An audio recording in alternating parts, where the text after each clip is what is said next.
इसी पे बात करने के लिए आज हमारे साथ हमने इनवाइट किया साइंस जर्नी सर को। उनके आप स्ट्रीम्स देखते होंगे, बहुत अच्छा काम कर रहे हैं रिलीजन को डीबंक करने में, कास्ट सिस्टम पे बात करने में। बहुत नॉलेजेबल हैं, उनकी हिस्ट्री के ऊपर जो ग्रिप है वो आउटस्टैंडिंग है। तो सबसे पहले मैं साइंस जर्नी सर को ऐड करती हूँ। हेलो सर, थैंक यू आपका आने का, टाइम निकालने का, कि आपने हमारे लिए टाइम निकाला। होपफुली आपसे बहुत कुछ सीखने का मौका मिलेगा। जी, बहुत शुक्रिया सलातीन जी आपका, और यहाँ के जितने भी दर्शक हैं आप सभी को बहुत शुक्रिया, आप लोग यहाँ पे आए हुए हैं। Thank you. साइंस यानी जी, शुरू हम बेसिक से करते हैं। कास्ट सिस्टम क्या है बेसिकली? जी, एक्चुअली हमें पहले ये समझना होगा कि जो कास्ट सिस्टम आज की डेट में दिख रहा है, क्या वास्तव में यही कास्ट सिस्टम है या इसका रूप इससे कहीं ज़्यादा खतरनाक है, डेंजर है, जो कि हमें दिख भी नहीं रहा है। क्योंकि आज की डेट में हमारे पास मोबाइल्स हैं, टीवी हैं, हमारे अगल-बगल एंटरटेनमेंट के इतने ज़्यादा साधन हैं कि हम उसमें खो गए हैं। और कभी-कभी तो हम देख भी नहीं पाते हैं कि बगल वाले के साथ जो डिस्क्रिमिनेशन कुछ देर के लिए ही कोई मिलता है और उसके साथ कुछ डिस्क्रिमिनेशन करके निकल जाता है, हम वहाँ पे अपने बगल में हेडफ़ोन लगा के घूमते हुए निकल जाते हैं, पता भी नहीं चलता कि हुआ क्या था वहाँ पे। तो दरअसल आज की जो जनरेशन है, वो इस डिस्क्रिमिनेशन को पहचान भी नहीं पाती है, क्योंकि वो खोई हुई है वर्चुअल दुनिया में। अगर हम इसके इतिहास को थोड़ा-सा पीछे अगर चले जाएँ, सिर्फ़ 100 साल अगर हम पीछे जाते हैं, तो हम देखते हैं कि इसका चेहरा और भी ज़्यादा खतरनाक था। उससे भी थोड़ा पहले चले जाएँ, अगर हम मुगलिया सल्तनत में चले जाएँ, तो वहाँ पे ये चेहरा और भी ज़्यादा खतरनाक था, कहीं ज़्यादा खतरनाक था। ये सारी चीज़ें हो रही थी, लेकिन हम लोगों ने कभी इस पर ध्यान ही नहीं दिया। अगर हम पूरे इस दक्षिण एशिया, साउथ एशिया जो पैटर्न है, जिसमें पाकिस्तान आ जाएगा, बांग्लादेश आ जाएँगे और आज का हमारा जो भारत है ये आ जाएगा, जो कि 1947 आज से 74 इयर्स पहले हम सभी एक ही हुआ करते थे। तो इन जगहों पे ये पूरा पैटर्न चल रहा था, आज भी ये ज़िंदा है। कुछ लोगों ने अपने को इससे बचाने के लिए बोतल बदल लिया। किसी ने सोचा कि हम मुस्लिम बन जाते हैं, कोई सोचा कि हम ईसाई बन जाते हैं, किसी ने सोचा कि हम पारसी बन जाते हैं या कुछ भी बन जाते हैं, इवन चेंज कर लेते हैं। लेकिन क्या ये चीज़ें खत्म हो पाई? नहीं खत्म हुई हैं। दरअसल डिस्क्रिमिनेशन वही है कि जब आप घर से बाहर निकलते हैं, आपका जो हुलिया है और सामने वाले का जो हुलिया है, उसे देखकर आपको ऐसा लगता है कि वो मुझसे डिफरेंट है। उसकी क्वालिटी को नहीं देख रहे हैं, आप उसका बैकग्राउंड देख रहे हो, एंड देन फिर आप उसके साथ ट्रीटमेंट कर रहे हो। इसी को हम कहते हैं जातिवाद कहते हैं। और इसकी गहराई इतनी ज़्यादा अंदर तक है, जो पता चलता है साफ-साफ आपको पता चलेगा, आप पूरी तरह से आप निफ़िक्र हो जाओ। आप जो है बिल्कुल कॉन्वेंट स्कूल में पढ़ लो, आप किसी हाई-फ़ाई सोसाइटी में रह जाओ, एंड देन फिर आपके यहाँ जब जैसे ही आपकी उम्र होती है 21 इयर्स या उससे थोड़ी ज़्यादा होती है, आपकी शादी की बात आती है, अचानक से आप अपनी वर्चुअल दुनिया से ग्राउंड पे लौट कर आओगे, जब आपकी शादी की बात आएगी। आपको समाज ये मर्ज़ी नहीं देगा कि आप अपने मनपसंद के लड़के को चूज़ कर सको, अपने मनपसंद की लड़की को चूज़ कर सको। सारी आपकी सोच धरी की धरी रह जाएगी, चाहे आप कितनी भी वर्चुअलिटी में ये सीना ठोक के कह दो कि आज की डेट में जातिवाद खत्म हो चुका है। दरअसल यही जातिवाद है। जातिवाद को हमें समझना होगा, जब हम ग्राउंड पे आते हैं, हम सोचते हैं कि हमारी सोसाइटी ऐसा क्यों नहीं करने दे रही है। हम फ़िल्मों में देखते हैं, हम बाहर की दुनिया में देखते हैं, लोग शादी कर रहे हैं और फिर हम वैसे ही सोच लेते हैं ऐसी ही दुनिया हो गई है। लेकिन जब खुद पे आती है कि हम मैरिज क्यों नहीं कर पा रहे हैं? कोई भी बंदा हमारे यहाँ आकर और जैसे हम लोग रहते हैं उस तरह से खा पी क्यों नहीं सकता है? कुछ फैमिली में खाने-पीने को ही सोच लेते हैं, अगर किसी बंदे को खिला-पिला दिया जो किसी दूसरे जाति का है, वो सोचते हैं कि जातिवाद खत्म हो गया। लेकिन ये जातिवाद खत्म नहीं हुआ है। असल बात आएगी जब रिश्ते की बात आती है। और पूरे इस दक्षिण एशिया में, साउथ एशिया में ये पैटर्न पाया गया है, चाहे वो मुस्लिम हो, चाहे सिख हो, चाहे ईसाई हो या फिर इवन ब्राह्मणिकल सिस्टम के लोग हों। ये लोग मैरिज के टाइम में अपनी पूरी अंदर से जो इनके अंदर का कास्टिएस्ट होता है, वो बाहर निकाल कर रख देते हैं। हक नहीं मिलता, तो यहाँ से पता चलता है कि कास्टिज़्म जो है खत्म है, लोग रिश्ते बनाने को तैयार नहीं हैं इस कास्टिज़्म की वजह से। कुछ लोगों को ऐसा लगता है कि आज की डेट में हम एक साथ पढ़ रहे हैं, क्लासेस स्कूल खुले हुए हैं, लोग चले जाते हैं क्लास पढ़ने के लिए, इवन मदरसे खुले हुए हैं, मदरसों में भी लोग चले जाते हैं पढ़ने के लिए। लेकिन ऐसा देखा जाता है कि कभी इनमें भी इवन मुस्लिम समुदाय में भी शिया और सुन्नी में टकरार देखने को मिलती है। यही कास्टिज़्म है। कहने को इस्लाम के पार्ट है, लेकिन ये कास्टिज़्म है, ये 2 जातें बटी हुई हैं। इवन इसके अंदर भी ऐसा देखने में आया कि अहमदिया नामक मुस्लिम हैं, उनको कई बार बाहर भी निकाल दिया गया। दरअसल यही तो कास्टिज़्म है। हक नहीं है।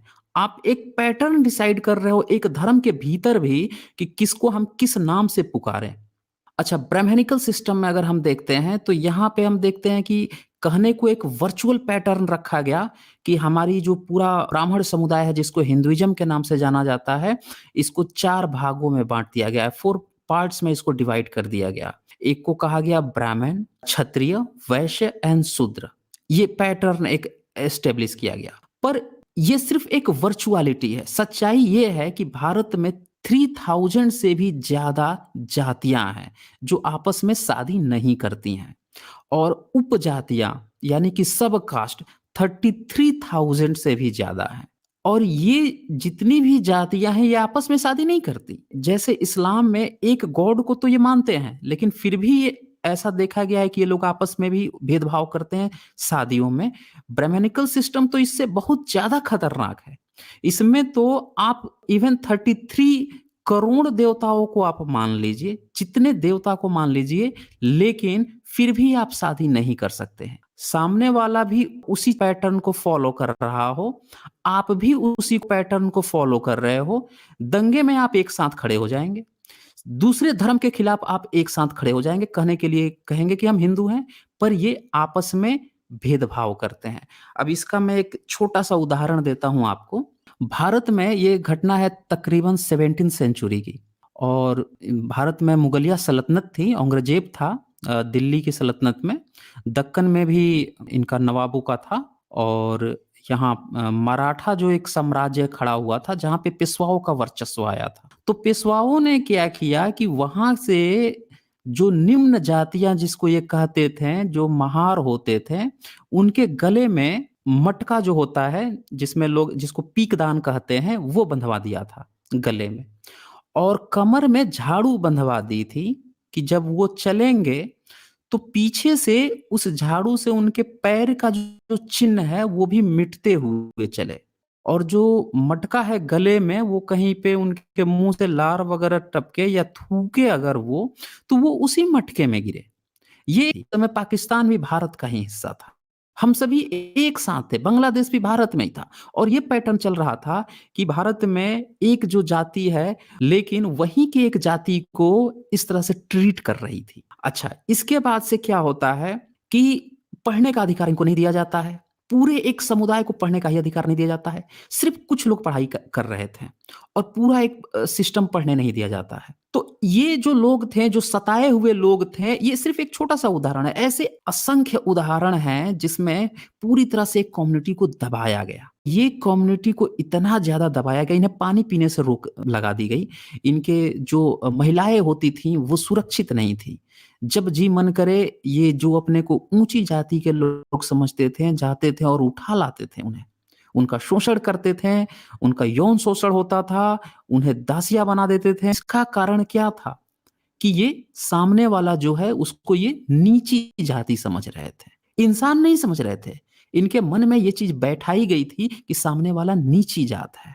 तो भारत में बाबा साहब अम्बेडकर एक नाम जो है, जिन्होंने भारत का कॉन्स्टिट्यूशन लिखा है और जिनका नाम पूरे दुनिया में सिंबल ऑफ नॉलेज के नाम से जाना गया है जिन्हें।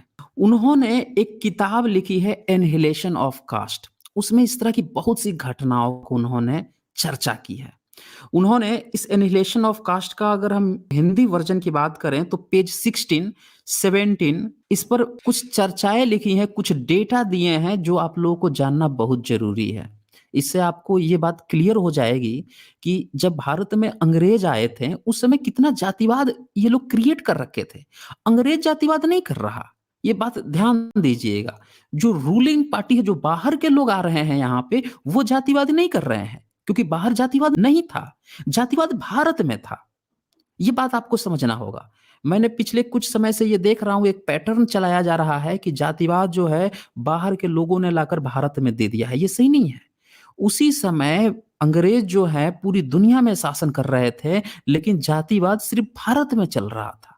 तो बाबा साहब जो है एक उदाहरण देते हुए लिखते हैं कि 4 जनवरी 1928 के टाइम्स ऑफ इंडिया अखबार में इन जुर्मों की रिपोर्ट छपी है। कुछ जुर्म हुए थे, उस समय कवर किया था टाइम्स ऑफ इंडिया ने 1928 में 4 जनवरी को। और उस रिपोर्ट में लिखा था कि कथित ऊंची जाति के सवर्ण हिंदुओं ने, अर्थात कलोटिया, राजपूतों और ब्राह्मणों ने, जिसमें इंदौर जिले के कनाडिया, बिचौली, हप्सी, विचौली मर्दाना और लगभग 15 दूसरे गांवों के पटेल और पटवारी भी थे, उन्होंने अपने अपने गांव के बलाइयों को धमकी दी कि यदि तुम हमारे सहारे जिंदा रहना चाहते हो तो तुम्हें हमारी ये आज्ञाएं माननी पड़ेगी। तो देखिए यहाँ पे एक चीज आपको समझ में आ रही होगी कि ये 1928 की घटना, 1928 आप समझ रहे हैं, मैंने कहा ना कि जस्ट 100 साल आप पीछे जाइए, चले जाइए, ये 100 साल से भी कम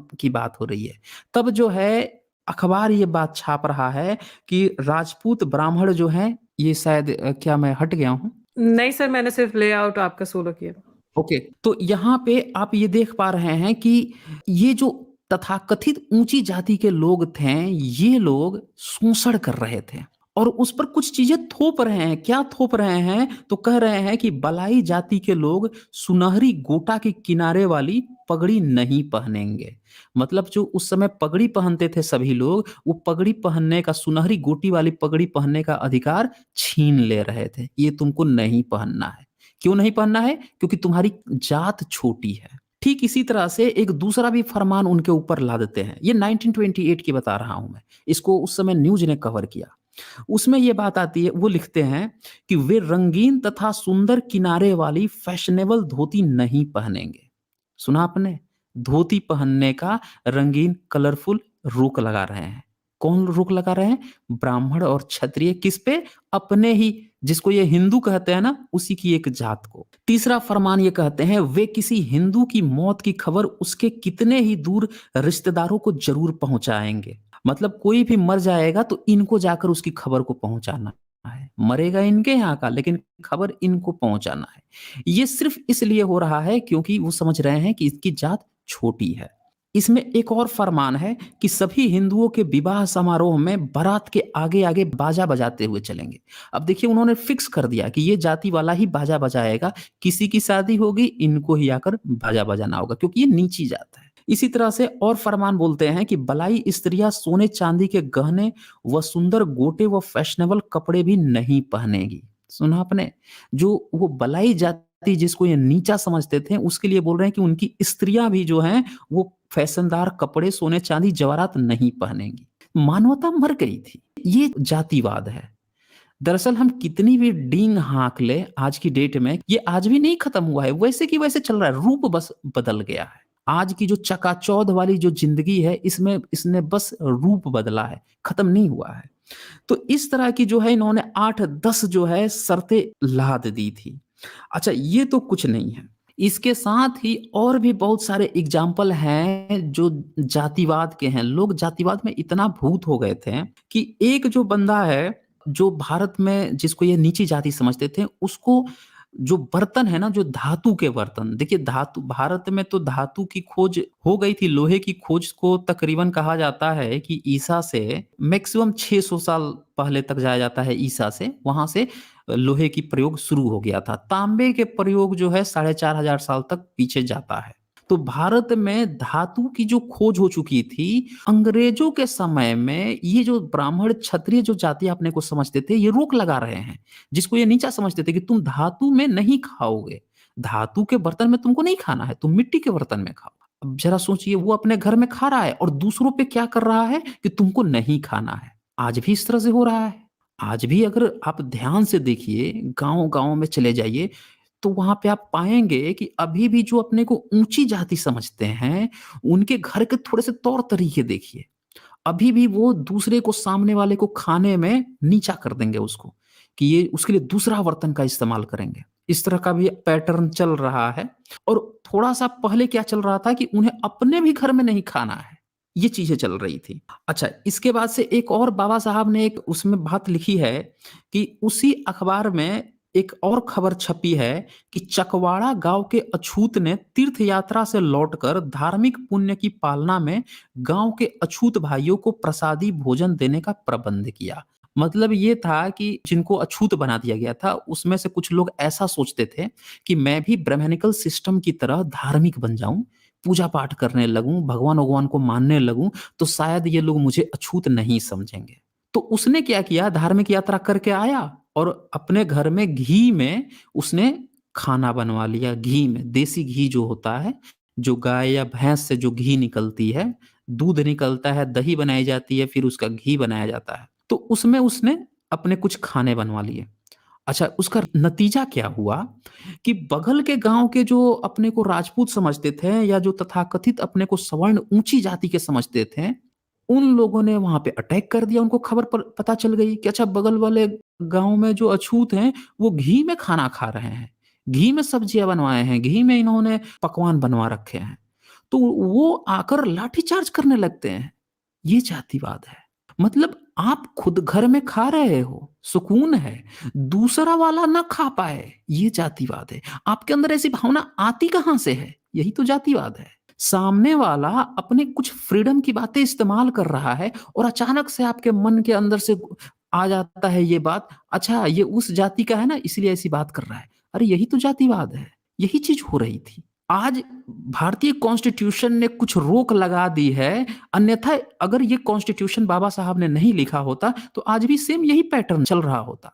जब उससे पहले भी वही पैटर्न चला और अंग्रेजों के समय तक वही पैटर्न चल रहा था, तो आज 72-74 साल में क्या बदलने वाला था? तो ये बदलाव हुआ बाबा साहब के ही संविधान से। तो जातिवाद जो है, जातिवाद एक ऐसी अंदरूनी सिस्टम है किसी भी इंसान के, जो सामने वाले के रहन-सहन को देखकर, उसके बात विचारों को देखकर या उसके किसी भी तरह के जो अपने फ्रीडम इस्तेमाल कर रहा है, उसके ऊपर हमारी अचानक से कोई टिप्पणी निकलती है, अच्छा ये उस जाति का है इसलिए ऐसा, बस वही जातिवाद है, समझ जाइए। अगर आपको सामने वाले के किसी भी फ्रीडम पे कोई भी टिप्पणी निकल रही है कि वो इस जात का है, देन आप समझिए आपके अंदर जातिवाद घुसा हुआ है, खत्म नहीं हुआ है। यहाँ पे सलातीन जी मैं यही बताना चाहूँगा कि यही कास्ट सिस्टम है। जी। जी। सर हमने ये तो देखा कि उसको सोसाइटी में कितना डीपली इसके असरात हैं। मतलब ये पाकिस्तान में हमें जैसे इन्होंने कहा कि आपको वैसे तो सरफेस पे इतना नहीं नज़र आएगा, मगर अगर आप देखें तो क्रिश्चियन कम्युनिटी हमारे यहाँ बहुत मार्जिनलाइज़्ड है इस हवाले से। छूत-अछूत उनके साथ हुँ, भी किया हुँ। जाता है। हम देखते हैं कि जब मतलब ठीक है, हम लोगों के घर में इस तरह से नहीं हुआ जब अगर किसी हमारे जानने वाले के घर में कोई क्रिश्चियन मुलाज़िम हैं, काम करने वाले हैं, हेल्प है, डोमेस्टिक हेल्प है, तो उनके बर्तन अलग रखे जाते थे, वो साथ बैठ नहीं सकते। वो एक आपको डिस्क्रिमिनेशन बहुत साफ नज़र आती है उस हवाले से। थैंक यू का साइंस जर्नी बहुत-बहुत शुक्रिया आपका जॉइन करने का। आपने हमें बहुत गहराई से हमें ना सिर्फ प्रॉब्लम बल्कि क्यों रिज़र्वेशन सिस्टम ज़रूरी है और उसके कहाँ-कहाँ तक उसके फ़ायदे हो सकते हैं, आपने हमें एक्सप्लेन किया।